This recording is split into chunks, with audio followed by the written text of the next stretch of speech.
సంగతులను చూచున్నట్లు నా కన్నులు తెరువుము.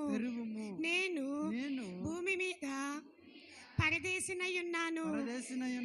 నీ ఆజ్ఞలను నాకు మరుగు చేయకుము.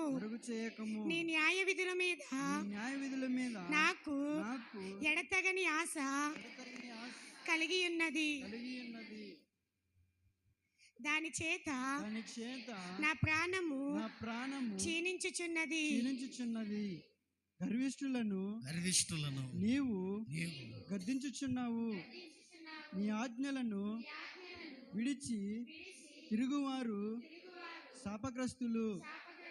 నేను నీ శాసనములను అనుసరించుచున్నాను.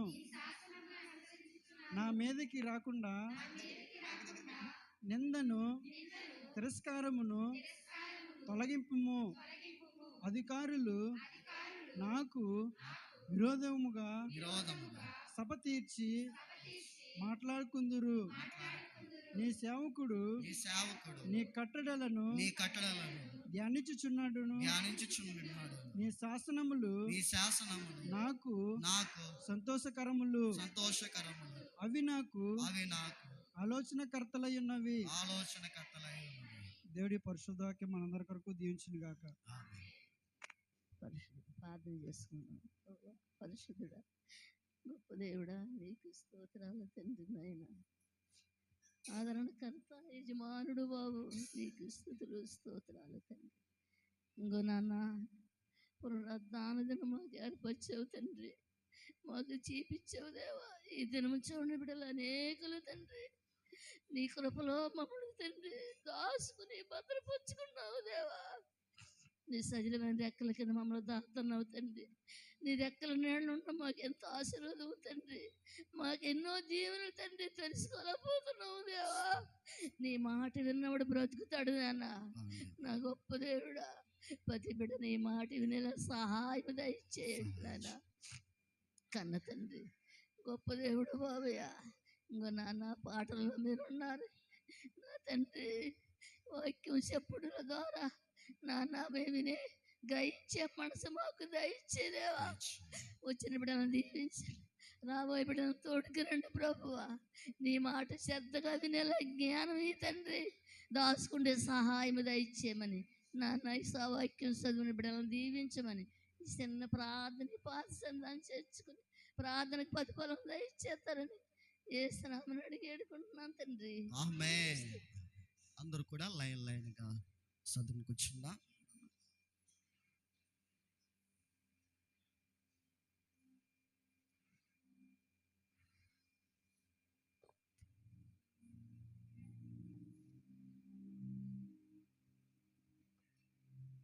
దేవుని పరిశుద్ధమైన నామమునకు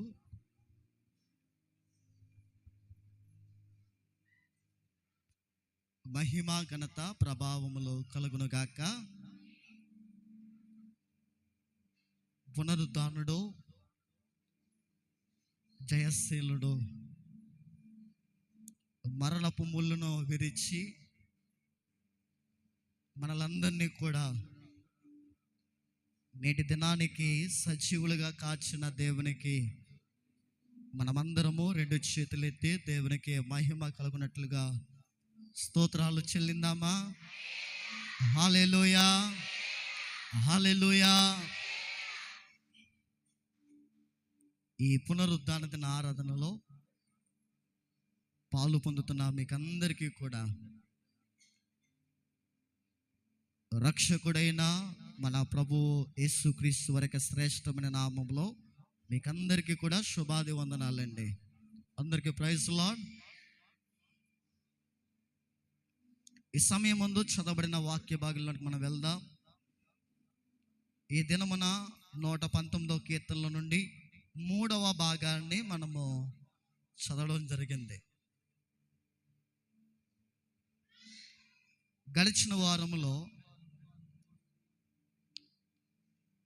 మనము దేవుణ్ణి ఎలా వెతకాలి అనే మాటలు మనం జ్ఞాపకం చేసుకున్నాం. ఎలా వెతకాలంటే దేవుణ్ణి పూర్ణ హృదయముతో. దేవునికి స్తోత్రం చెల్లిందామా. పూర్ణ హృదయంతో. అంటే దేని కొరకైతే మనం ఆలోచన చేస్తున్నామో దాని విషయంలో మనము శ్రద్ధగా పూర్ణ హృదయంతో లేకపోతే ఆసక్తితో మనము వెదుకువారిగా ఉండాలి అని దేవుడు గత వారం మనందరితో మాట్లాడారు.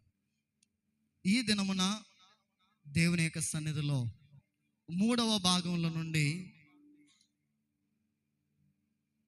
మరి మనతో దేవుడు ఏమి మాట్లాడబోతున్నాడో మనమందరము కూడా గ్రహించి ఆ ప్రకారము చేసే సహాయము తోడ్పాటు పరిశుద్ధాత్మ దేవుడు మనకందరికీ దయచేయునుగాక. చదువుకుందామా 17వ చరణాన్ని. నీ సేవకుడునైన నేను బ్రతుకున్నట్లు నా ఎడల నీ దయారసము చూపుము, నీ వాక్యమును బట్టి నేను నడుచుకునిచుందును. దేవునికి స్తోత్రం. ప్రియులారా, 3వ భాగములో మనం ఆలోచన చేస్తున్నాం. 17వ చరణానికి పైన హీబ్రూ భాషలో ఈమో అనే ఒక పదం మనకు కనిపిస్తూ ఉంది. అంటే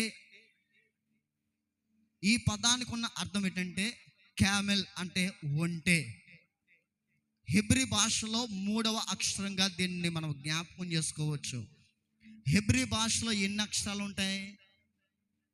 ఇంగ్లీష్లో ABCDలు ఎలాగో తెలుగులో అ ఆ ఇ ఈ అలాగో అదేవిధంగా హీబ్రూ భాషలో కూడా 22 అక్షరాలతో కూడిన ఆ పదజాలాన్ని మనము చూస్తూ ఉంటాం. ఇక్కడ మనం ఆలోచన చేయాలి, ఏ విషయాన్నైనా సరే దేవుని యొక్క సన్నిధిలో పరిశుద్ధాత్మ దేవుని యొక్క సహాయముతో వాక్యాన్ని చదివిన ప్రార్థన చేసినా సరే దేవుడు మాత్రం మనలను తన ఆత్మతోనే నింపుతూ ఉంటాడు. ఆమేన్ చెప్దామా? ఎందుకంటే మనం ప్రార్థన చేసేది ఎవరికి? వాక్యం చదువుతున్నది ఎవరి మాటలో? అందుకనే దేవుడు మనందరితో కూడా మాట్లాడుతూ ఉంటాడు. సరే, చదువుబడిన వాక్య భాగంలో మనం వెళ్దాం. నీ సేవకుడనైన నేను బ్రతుకున్నట్లు. ఇప్పుడు మనం ఆలోచన చేద్దాం. మనము బ్రతకాలంటే ఏం కావాలి? శారీరకంగా ఆలోచించండి, ఏం కావాలి? గాలి లేకపోతే మనం బ్రతకగలమా? మాట్లాడాలి అందరూ కూడా. గాలి లేకపోతే మనం బ్రతకగలమా? ఉదాహరణ, ఇక్కడే డోర్స్ అన్ని క్లోజ్ చేసి పవర్ అంతా కూడా కరెంట్ అంతా కూడా ఆఫ్ చేసి ఒక రూమ్లో అలా ఉన్నాం అనుకోండి, ఏమైపోతాం?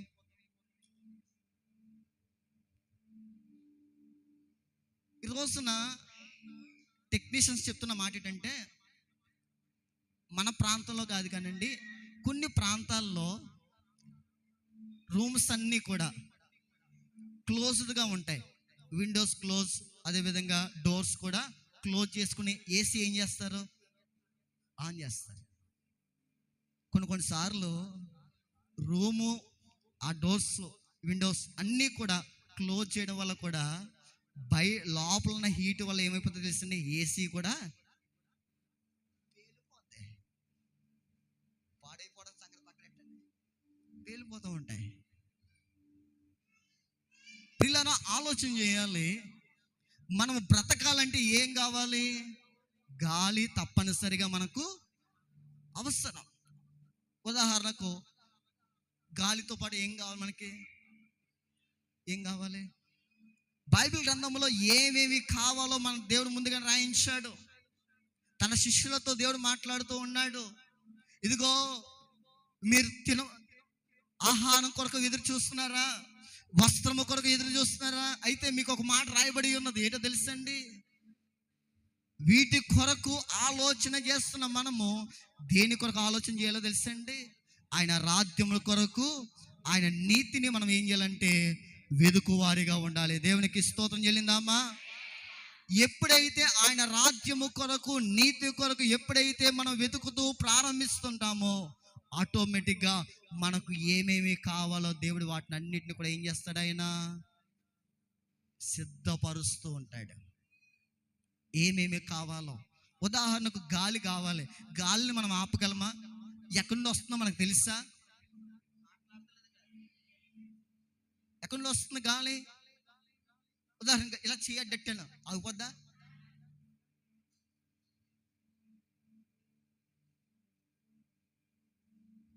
ఉదాహరణకు ఈ 4 రోజులు లేకపోతే 2-3 వారాల నుండి తుఫాను అంటున్నారు కదా, ఎలా పెడితే ఆగిపోతాయా? గాలే కదా, తుఫాన్ అంటే గాలే కదా. బ్రతకడానికి ఏం కావాలి? గాలి అవసరమే. కోవిడ్ టైంలో ఈ గాలి కోసం ఎన్ని ప్రయత్నాలు, కలుషితమైపోయిన ఆ యొక్క గాలిని పీల్చుకోవడానికి ఎంతమంది అపసోపాలు పడ్డారు. అందుకనే కదా ఎయిర్ బ్యాగ్స్ కొనేసుకున్నారు, ఎయిర్ సిలిండర్స్ కొనేసుకున్నారు. ఇంటికి ఒకటే, హాస్పిటల్లో లేక ఎన్నో ఇబ్బందులు పడ్డారు. ఈరోజున బ్రతకడానికి మనకి ఏమిచ్చాడు దేవుడు? చెప్పండి అమ్మా, గాలి ఇచ్చాడు. ఇప్పుడు మనం బ్రతకాలంటే గాలి ఎంతైతే అవసరమో ఆత్మీయంగా ఆలోచన చేసుకుంటూ వెళ్తే మనం బ్రతకడానికి మనలో ఉంచిన జీవము కూడా అంతే అవసరం. ఒకవేళ ఈ జీవం మనలో లేకపోతే ఏమంటారు తెలుసండి? శవం అని పిలుస్తారు. ఈజ్ ఏ డెడ్ బాడీ అంటే మృతదేహము. ప్రియులారా, మనం అందరూ ఆలోచన చేయాలి. నీ సేవకుడు అనగా మనం అందరూ ఆలోచన చేయాలి, నేను దేవుని యొక్క సేవకుడిని. ప్రతి ఒక్కరూ కూడా అనుకోవాలి. అనుకోవడం మాత్రమే కాదు, దాన్ని చేయువారిగా కూడా మనము ఉండాలి. అందుకని సువార్త కూడికలో గత వారం సువార్త కూడిక మెట్ట మీద జరగవలసింది చర్చిలోనే ఏర్పాటు చేయబడ్డది. అందులో నేను అంటే పరిశుద్ధాత్మ దేవుడు నాలో ఉంచిన మాటలు ఏంటంటే, చాలామంది సువార్త కూడిక రావాలి అనుకుంటారు, కానీ ఏం చేయలేకపోతున్నారు. ఇప్పుడు బిర్యానీ ముందు తినాలి అనుకుంటే అయిపోద్దా? ఏం చేయాలి? ప్రయాణానికి వెళ్ళాలనుకుంటున్నాం, అనుకుంటే సరిపోతుందా? అప్పులు ఉన్నాయి, కష్టపడాలి, పని చేయాలి అనుకుంటాం. కష్టపడితేనే కదండి అప్పులు తీర్చగలం. అనుకుంటే పనులు అవ్వవు. ఉదాహరణకు ఇక్కడ ఉన్నాం, చర్చిలోకి వెళ్ళాలి అనుకున్నాం, వెళ్ళిపోయినట్టేనా? పాటలు పాడాలి అనుకున్నాం, అయిపోయినట్టేనా? పాడేసినట్టేనా?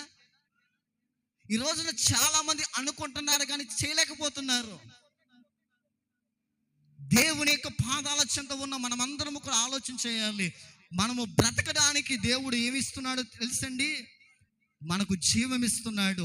ఆ జీవము గురించి రాయబడుతున్నది, నీ సేవకుడైన నేను బ్రతుకున్నట్లు నా ఎడల నీ దయారసము చూపు.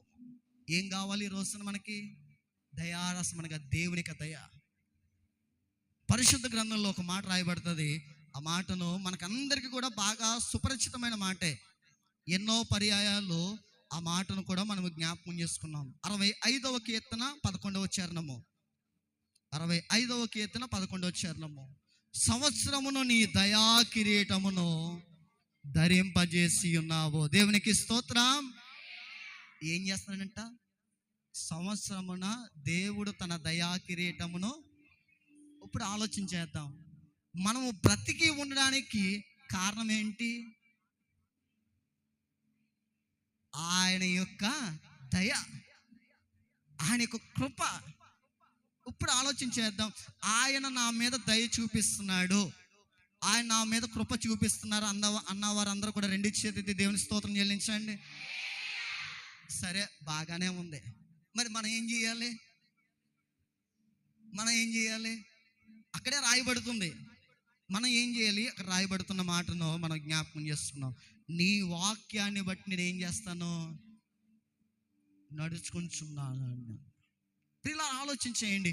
వాక్య ప్రకారం మనం ఏం చేయాలో తెలుసండి? నడుచుకోవాలి. ఇది భక్తునికి ఉన్న అనుభవం.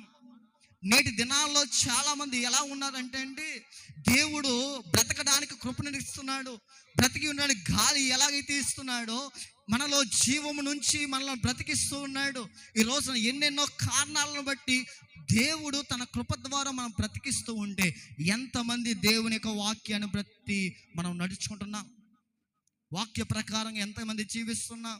నిన్న దినాన యాకోబు అంకుల్ గారి ద్వారా అబ్రహాము గారు దేవుడు ఏదైతే చెప్పారో దానినే చేస్తూ ఉండేవారు. ఇంగ్లీష్లో ఒక మాట ఉంటుంది, ఫాలో మీ అనే ఒక మాట ఉంటూ ఉంటుంది. అంటే ఏంటి? వెంబడించు, నన్ను వెంబడించు అనే మాట మనం చూస్తున్నాం. పిల్లలు ఆలోచన చేయండి. దేవుని యొక్క బిడ్డలమైన మనమందరము కూడా వాక్యాన్ని బట్టి ఏం చేయాలో తెలుసండి, నడుచుకోవాలి. ఎందుకంటే వాక్యము ఎవరిది? దేవునిది. దేవుని యొక్క మాటే వాక్యముగా దేవుడు మనకి ఇచ్చి ఉన్నాడు. ఆ వాక్యాన్ని బట్టి మనమందరము కూడా నడుచుకుందాము గాక. దేవుడి మాటలు మన కొరకు దీవించి ఆశీర్వదించును గాక. ప్రార్థన చేసుకుందామా?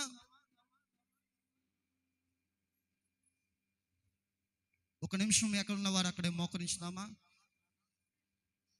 రెండు చేతులు కూడా జోడిందా. ఈ సమయంలో సాక్ష్యం చెప్పేవారు ఎవరైనా ఉంటే లేచి నిలబడి ముందు భాగానికి రండి. మిగతా వారందరూ కూడా మోకరించి దేవుని సన్నిధిలో ప్రభు పాదాల దగ్గర విన్న వాక్యాన్ని జ్ఞాపకం చేసుకుందాం. అయ్యా, నేను బ్రతుకున్నట్లు నాపై, నా మీద తండ్రి నీ దయా రసమును నీవు చూపుతున్నావు. నీ దయ మా మీద ఉంచుతున్నావు దేవా. నీ కృప మా మీద ఉంచుతున్నావు. మరి నీ వాక్యాన్ని బట్టి నేను నడుచుకుంటున్నానా? నీ వాక్య ప్రకారం జీవించగలుగుతున్నానా తండ్రి? ప్రియులారా, అబ్రహాము జీవితంలో దేవుడు ఏదైతే చెప్పాడో దానిని ప్రకారం చేశాడు కాబట్టి అబ్రహాముని దేవుడు అంతగా ఆశీర్వదించాడు. ఈ రోజున మనకందరికీ కూడా తండ్రిగా ఎంచబడ్డాడు. ఈ రోజున అట్టి క్రియలు మనలో ఉంటే అటువంటి జీవితాన్ని మనకు అనుగ్రహిస్తాడు. ప్రార్థన చేద్దాం. మహోన్నతుడా, నీకు వందనాలు. నీ సన్నిధానంలో నీ